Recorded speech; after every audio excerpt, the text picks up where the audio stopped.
Tan solo en un año, la Comisión Nacional de Arbitraje Médico revisó más de 14,000 asuntos relacionados con negligencias médicas.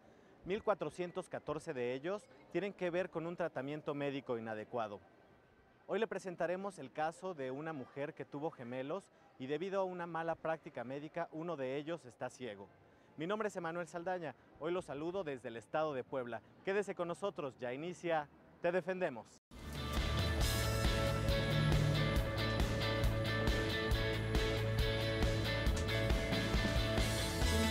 4, 6, 2.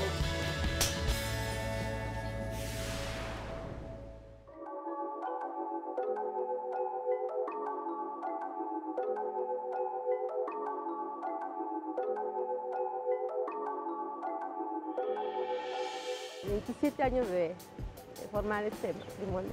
Del cual pues, tenemos dos señoritas que están estudiando y mis bebés, ¿no? Mis cuatitos, ¿no? de este producto que hubo de esta unión con mi esposa, ¿no? Mis hijas mayores, una tiene 26 años y la otra tiene 25. Y mis chiquillos son de 5 años. Pues la noticia de un embarazo gemelar, pues es difícil. Sí es difícil porque pues es el doble peso, o sea, así es difícil. Pero pues es muy bonito pensar que son dos. Y de momento la noticia cae, pero dice, bueno, pero pues, echarle ganas. Ellas siempre decían que querían un hermano varón, pero cuando me dieron la noticia que eran dos, dije, no, pues van a ser dos varones. Ya conforme fueron los ultrasonidos, no, es una nena y un nene. No, iba muy bien, nada más fue la infección en vías urinarias que no me pudieron controlar. De hecho, yo iba a mi primera revisión al hospital de especialidades, a mi primera revisión y ya no me dejaron salir, me dijeron que no, ya no podía salir. Y en ese momento pues para mí ni siquiera me avisaron qué era lo que hacían, inmediatamente me pasaron a la sala de partos y ¿sabe qué? Es que tenemos que intervenir inmediatamente porque no puede seguir así.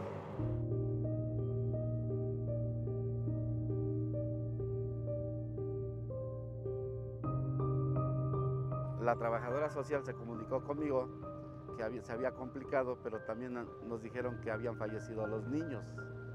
Nos dieron esa noticia y por lo tanto, pues el que, ya saben, ¿no? Cuando nos dan esa noticia, entonces pues acostumbramos a hacer los preparativos, ¿no? Entonces la que se encargó de estar con ella fue mi hermana. Pero cuando yo después llegué y hablé con la trabajadora social, me dijo que no, que los niños estaba su situación complicada porque habían nacido de 7 meses y que estaban en cuidados intensivos. En cuidados intensivos. El 7 de abril, porque los tenían que pasar al programa de Mamá Canguro, los revisaron unos médicos residentes y del cual en su nota médica pusieron que él o Margarita o que tenían haga de cuenta, respondían a la luz, la respondían bien, pero como no eran especialistas, los tenían que mandar a San José a que el especialista ahí los revisara y diera su opinión por ser niños prematuros. Cual el día 11 que me avisaron a mí, porque ella estaba delicada, que iba a hacer el traslado, que teníamos que acompañar a los bebés en ambulancia, porque así los iban a traer. Y sin sacar a los niños de la incubadora, determinó que Margarita tenía ROP2 y Zair tenía ROP3, pero que no era de gravedad, sino que simplemente iba a hacer el informe, que lo mandara y que en 3 semanas se lo enviaran a él para que él viera si evolucionó o no evolucionó. No, nunca nos informaron. Nos las dieron de alta. A Margarita primero la dieron de alta, que estaba bien, que nosotros la teníamos que hacer porque yo le comenté al pediatra y le dije que cómo me la iba a llevar si tenía la revisión. Él mismo nos mandó al Hospital de la Prevención de la Ceguera dándonos la dirección y desde ahí al ver a mi esposa que se puso mal, pues decidimos primero que le hicieran la cirugía a Zair, porque ya estaba la retina desprendida, ¿sí? Y si no iba a tener, o íbamos a tener ambos ciegos, ¿no?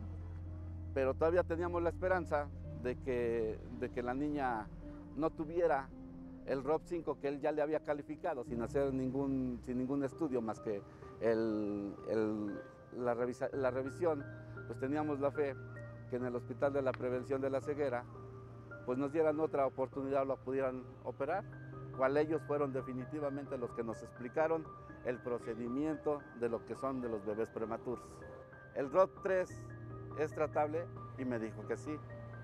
El ROP5 es tratable y me dijo que sí, pero con sus problemas, o sea, ya con sus secuencias o con sus secuelas, pero aún así es tratable. El cual me explicó de la ecografía que le hicieron que ya no, porque no había de dónde ya sujetarla. Entonces, cuando él me dijo que ningún doctor quisiese hacerle daño a nadie, pero eso era una negligencia, en su opinión de él. Entonces acudimos a arbitraje médico. No, a veces el Ministerio Público no tiene la capacidad de entender esta situación. Nosotros fuimos a poner una denuncia de que le negaron un tratamiento que le ocasionó la pérdida de la vista, más no por una cirugía que haya recibido y del cual pues nunca nos hicieron caso. Pasaron los años, hasta que nos informaron por ahí que en la Defensoría de Oficio Federal nos podían dar una buena guía o nos iban a guiar bien acerca de qué la situación, si se podía hacer o no se podía llevar a cabo el proceso legal, ¿no? El IMSS ya no tuvimos ni acercamiento, el IMSS los abandonó, es más, ni a mi esposa le ofrecieron ayuda psicológica, a nadie, ¿no? Nada más simplemente se concretó el doctor Gutiérrez en dar de alta a los niños y decir cuando se pudieran adelante, cuando no, no. O sea, no tuvimos, vaya, ni tan siquiera es más, ni tan siquiera nos mandaron a llamar. Pues créame que no hay reparación, no hay reparación. O sea, por mucho, digamos, económicamente, no hay reparación.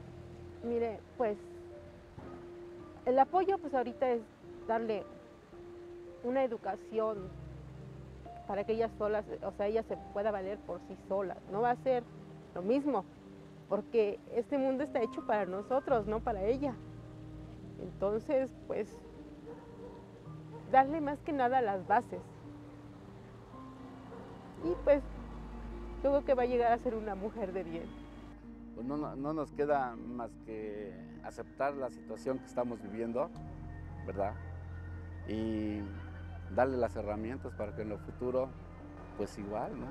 Sea una persona apta, íntegra para la sociedad.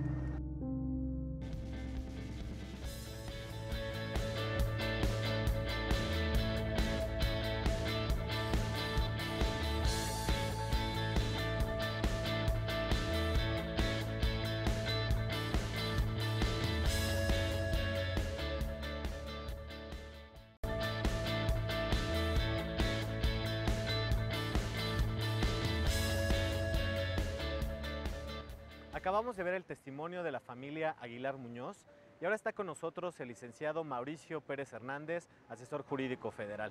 ¿Qué tal, licenciado? ¿Qué tal? Mucho gusto. Licenciado, antes de abordar el caso en particular, me gustaría que nos explicara qué es la responsabilidad patrimonial del Estado. ¿Qué trata esto? El derecho a indemnización que prevé el párrafo segundo del artículo 113 de la Constitución Política de los Estados Unidos Mexicanos prevé un procedimiento que el legislador instauró en base a los lineamientos y los requisitos establecidos en la Ley Federal de Responsabilidad Patrimonial, en que se debe acreditar una actividad irregular y además tiende las bases para la indemnización a las personas que sufran alguna o resientan en su patrimonio algún actuar que no motivaron. ¿Cuáles son las vías legales para presentar este recurso? Este recurso se establece, es un procedimiento binstancial que se establece en primer aspecto a través de la reclamación que se presenta ante el organismo, la autoridad responsable en este caso, en que se establece la reclamación por indemnización y además se dan las bases y elementos para poder delimitar la indemnización a que se quiere llegar. Y precisamente, licenciado, ¿cómo se calcula la indemnización? Por ejemplo, en este caso que fue una negligencia médica, ¿cómo se hace un cálculo cuando se afecta el patrimonio? La Ley Federal de Responsabilidad Patrimonial establece 3 aspectos: daños personales, daños morales y también para el caso de muerte.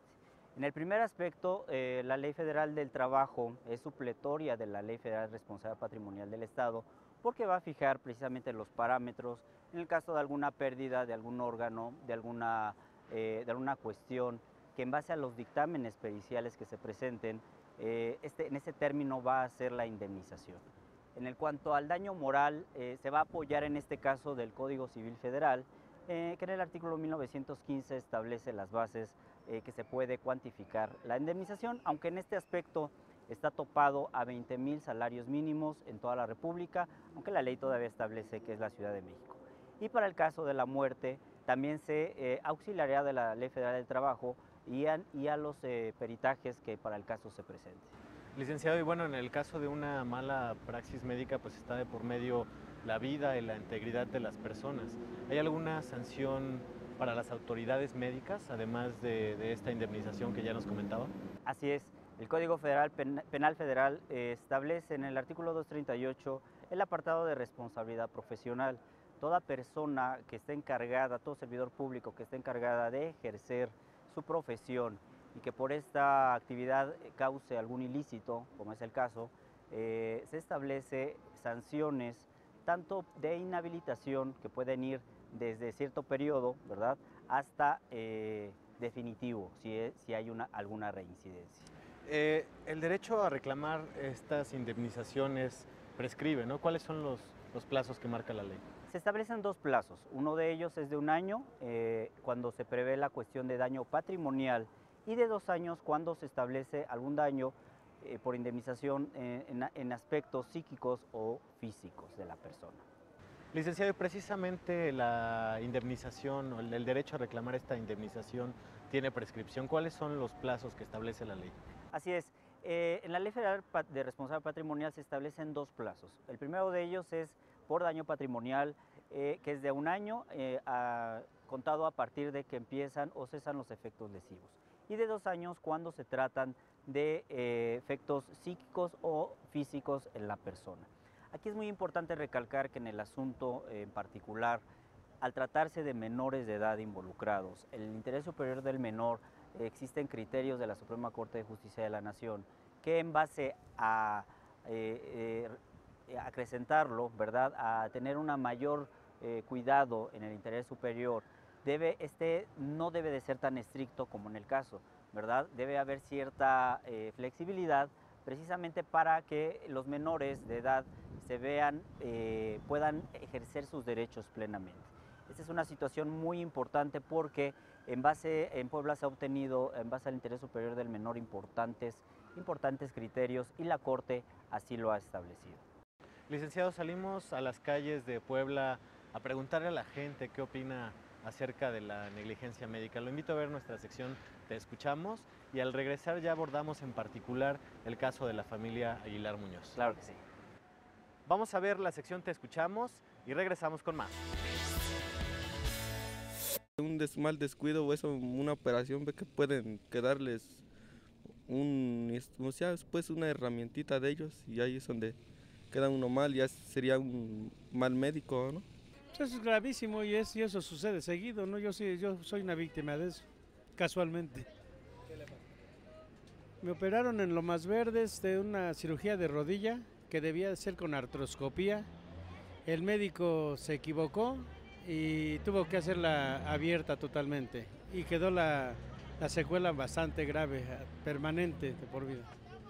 Una lesión permanente de que no puede uno caminar y está siempre doliendo, ¿no? Siempre. Sí, que el servicio médico fuera un poco mejor, en el sentido de la atención, la información hacia la familia, las consecuencias que puede tener cierta operación, o sea, que se nos diera más información para que no ocurriera una negligencia médica. Yo lo que creo es que debería de haber lineamientos para que quien salga afectado pueda hacer una reclamación y a quien se le haga esa reclamación que efectivamente hagan válida la garantía que tenga el lugar. Pues los demandaría. A lo mejor no hacen nada, ¿no? Pero no les hace nada a los médicos, a la gente que tuvo la culpa, ¿no? Pero pues es como que para ahora sí que tener más cuidado nosotros y exigir mejor atención, ¿no? Para todos, tanto como gente que viene a verlos, a nuestros enfermos, como a los que están adentro. Que se le repare todo el daño, porque no es posible que después de que va uno con esa seguridad, salga uno más afectado, porque uno va confiada en que va con un especialista, ¿sí? Entonces, o sea, como que no se vale, que debe de ser lo que tiene que ser nada más, porque uno nos ponemos en las manos de quienes creemos que saben. Sí lo llevaría ante la justicia, hasta al final que reparen el daño tanto como a los niños como a la familia, no nada más a un castigo, sí un castigo para ellos, porque no creo que sean los únicos. Hay muchos niños que terminan mal. Pues que está mal, ¿no? Por a lo mejor el exceso de trabajo que tienen los empleados o no sé qué pasa con los hospitales, podría ser una causa de que tienen el exceso de trabajo ahí adentro y por eso llegan a pasar ese tipo de cosas. Pues sería muy grave y muy irresponsable de los médicos, porque incluso ahorita a mi hija la están atendiendo y la han asustado a cada rato. Le dijeron que su bebé venía muy pequeño y que ya le daban hasta el sábado y que si se moría el bebé dentro de ella, ellos no se hacían responsables.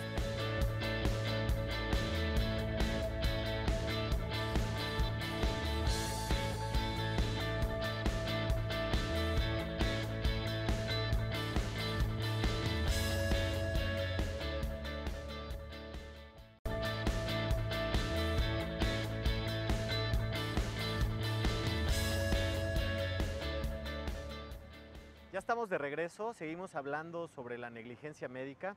Licenciado, ahora sí platíquenos cuáles son los antecedentes del caso de la familia Aguilar Muñoz, que ya vimos el testimonio. Claro que sí. En este caso, en julio del año 2013, nacen prematuramente los menores Aguilar Muñoz. Son ellos, pues es un parto gemelar y entonces nacen prematuramente.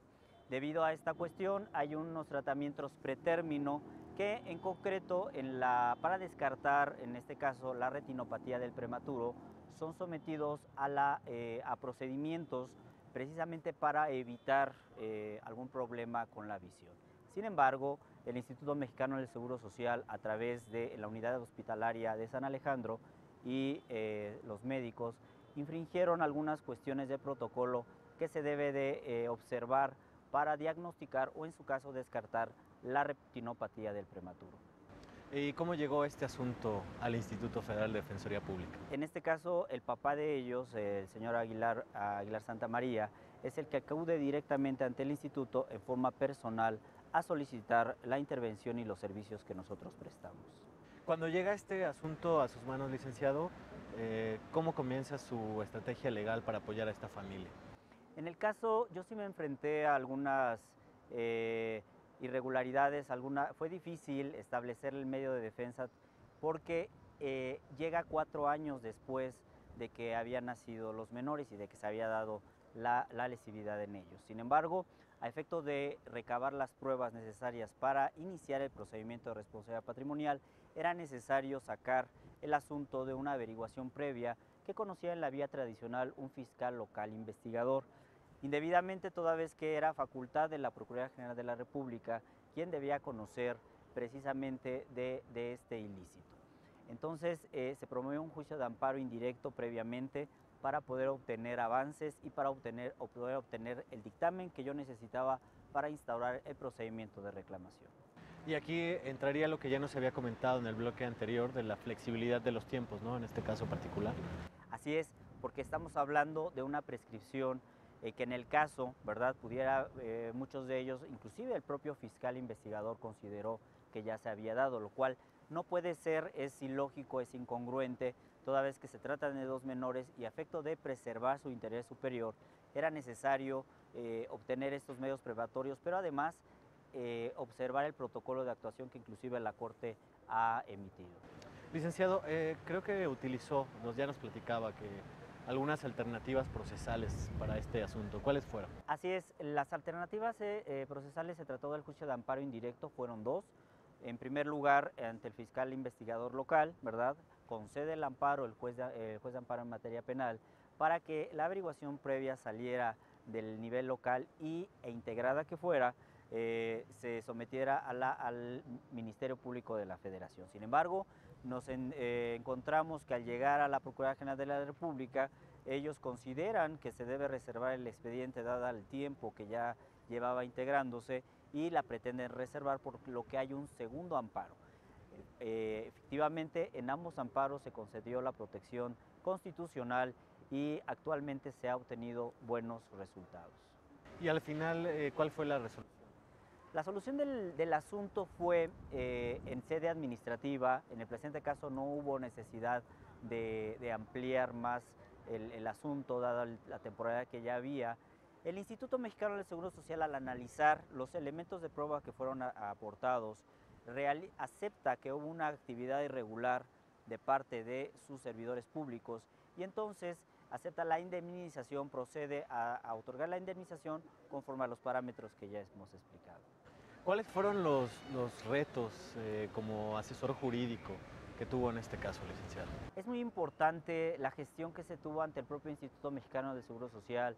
Es una instancia que, a pesar de la misión que tiene social precisamente y médica, aquí ellos tienen ciertas políticas en cuanto a aceptar o no los procedimientos de responsabilidad patrimonial.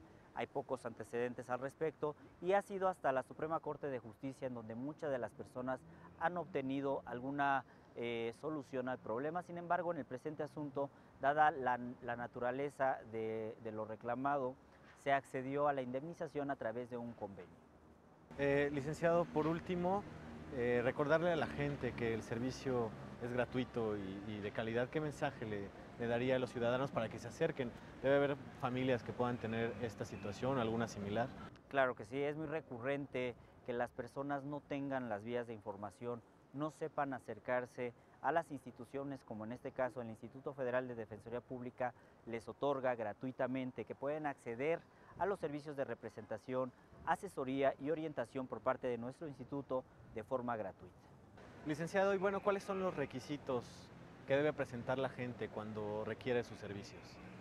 Debe en forma preponderante traernos documentos, la documentación mínima que considere que es importante para poder acudir con nosotros. Es muy importante, ya que las opiniones que se emiten es en base precisamente a la documentación que la gente nos aporta, o en su caso también de la que carecen las personas, porque no en todos los asuntos las personas no están obligadas a saber los procedimientos, a saber los requisitos. Sin embargo, sí nos ayudarían muchísimo al aportarnos una documentación mínima, sus identificaciones. En el caso fue muy importante inclusive las actas de nacimiento, ¿verdad?, para establecer términos, para establecer todo lo que nosotros debemos planear en un planteamiento de representación, y sobre todo porque ahí de ello depende también que nosotros tengamos competencia o no en los asuntos que nos plantean, que es precisamente el servicio de representación jurídica, el servicio subjetivo, sustantivo, ¿verdad?, que otorga el instituto a través de los asesores jurídicos. Aquí en la ciudad de Puebla, ¿dónde está ubicada la delegación del Instituto de Defensoría? Así es, la delegación se encuentra en Avenida 23 Poniente, número 2509, en la colonia Los Volcanes de esta ciudad de Puebla, en un horario de atención al público de 9 a 3 y de 4 a 6 de la tarde, de lunes a viernes, estamos para servirles. Licenciado, pues muchas gracias por habernos compartido este caso. Todo un gusto, un placer. Ya nos vamos. Agradecemos a la Delegación Regional Puebla-Tlaxcala del Instituto Federal de Defensoría Pública las facilidades para realizar este programa. Gracias también al equipo de producción, a usted por sintonizarnos. Lo esperamos la próxima semana.